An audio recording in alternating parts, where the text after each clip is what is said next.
like I was playing Casablanca. Oh, Yeah. that's the first ever? That was like Wow. at the beginning.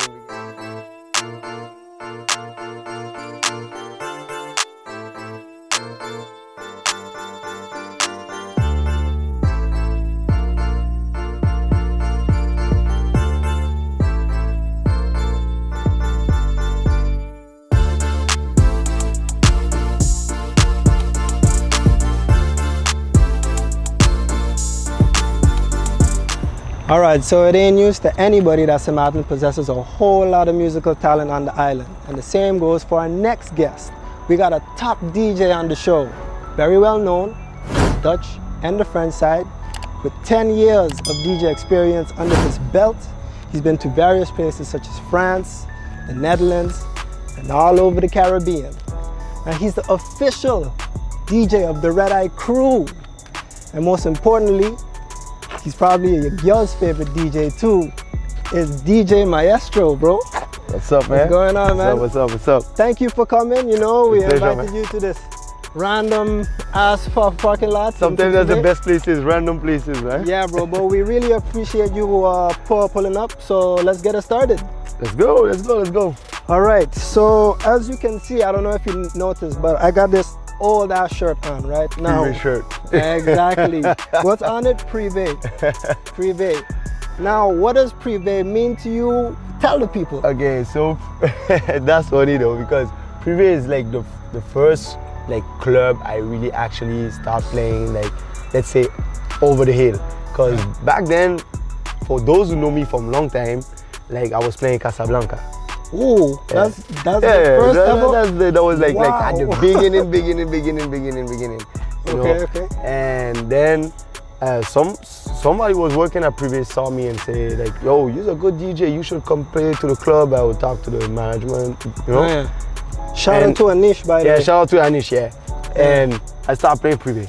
Okay. Yeah, so I was playing like as a resident. Yeah. So I was like sometime 4 times a week, you know. So Right. you know, that was the beginning of it. All like, right. actually. Now, before Casablanca, what was really your first gig ever? Like, what was it, a house party or A barbecue. a barbecue? A barbecue down in French Quarter, you know. Down in French So Quarter? yeah, we used to play in French Quarter like every Saturday Yeah. with DJ Eagle. DJ You know, Eagle, yeah. that's Shout out to my- DJ Eagle. Yeah, shout out to DJ Eagle, and that used to be our gig every Saturday, you know. Okay. So yeah, good memories. Who inspired you to DJ actually? DJ Eagle actually, yeah. He's He the was one like, really- he had this little controller at home, and he's like, yo, I got this shit, like you should come try it, and you know, I'm Okay. like, okay. So I came to your house and we started, like, you show me, and I just fall in love with it, you know. So Was he DJ Chicken before? yeah, it was Eagle? DJ Chicken before, Oh, yeah. word. Yo, DJ Eagle, we want you on the show. Forever chicken for me, Yeah. for sure. So Okay. yeah. So now, is it true that you used to work in sales before you was a DJ? Yeah, actually, yeah, I was a salesman like for a big company in French side, Uh-huh. and I quit my job to do DJ. Okay. Yeah. Now, what made the decision to quit that job? Actually, like at the beginning, it was just like I was having fun, you know, like DJing, and then some friends of mine tell me, yo, you really have something for that. And I'm like, okay, you know. And so I started to DJ more and more in places and clubs and whatever.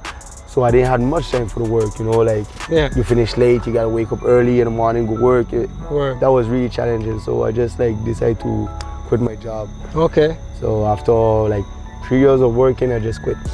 That was interesting, because what would you advise younger DJs to still try to balance 2 jobs, or like completely go for the DJing thing? My best advice on that is do everything first with your heart. And if you really have a passion and you feel you could live with your passion, go for it, you know? Right. That's the most important. But never forget that you have goals. So whatever is your goals, just go for your goals. So if you feel you need to DJ and work at the same time to save money, to do something, a company, whatever, or buy houses or whatever, do it, you know? So just everybody got different goals. My dream was to travel with DJing and stuff like that. So it's difficult to have a day job and do those stuff, you know? Absolutely. Because you can't ask for vacation. I can't imagine it be possible. You can't ask for vacation every time or stuff like that, you know? So it's just like, all right, it's just you know, all you gotta do is with passion. That's the most important thing. Absolutely, kids. So you heard it from him. Yeah. Now I want to bring you to a very important moment in your career, and it seems like everybody that has won this competition has become somebody in the DJ world. And now I'm talking about the Soggy Sounds competition. For you, it was 2014. Yeah. That you won, right? Must have been a great feeling at the time. What was the doors that opened up for you after we're winning an event like that? Actually, it was the, let's say, the exposure, you know, because it was really a big promo. Okada, it was Heineken back then, you know, Green Synergy, all of that. So it was like close to that. So it's like it gave an opportunity to like young DJs like me to like really show their skills on stage, you know. Right.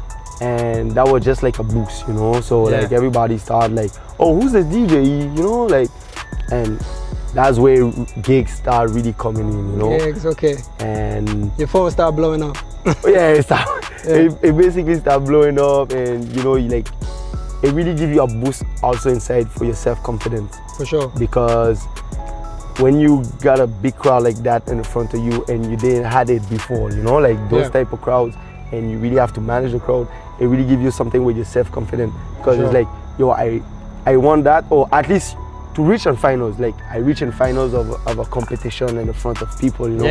And those guys was the judges with the judges, so it's like it's really important, you know. Even if you lose, like it's really a good experience, because how much times did you needed to enter the Kaka competition to win in 2014?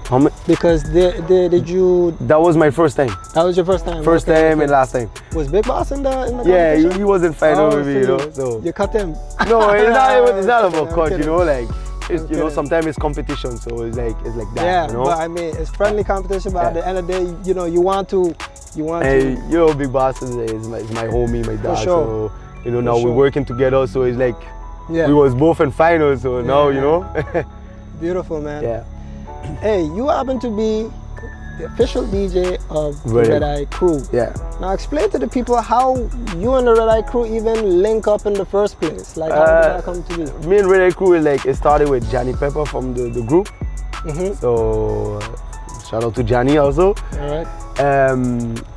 One day he asked me to play for a party. You know, we was friends. Like he asked me to play for a party, for a birthday party. Okay. And his brother Skelet, who's, you know, kind of charge of the group and stuff and all the management stuff, saw me and he's like, yo, this guy could, you know, so let's start work with him, you know, to give me a boost or whatever. So it just happened to be like that.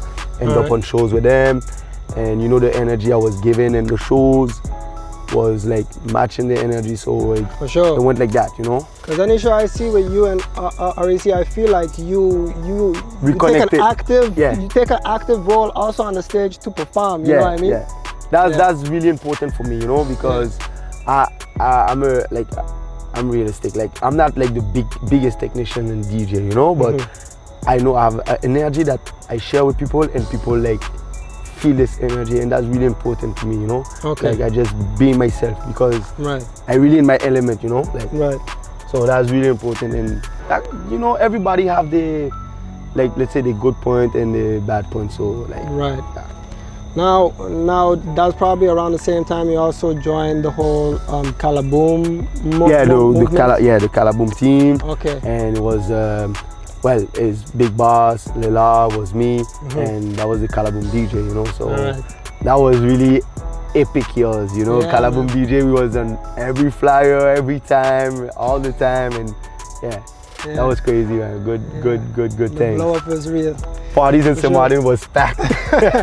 Was crazy.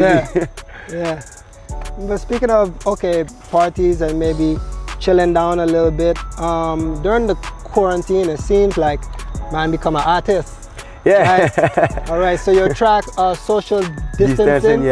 Yeah, man. How because that's a track that's going to be on the Red Eye Crew album. Yeah, actually, it's going to be on the Red Eye Crew album.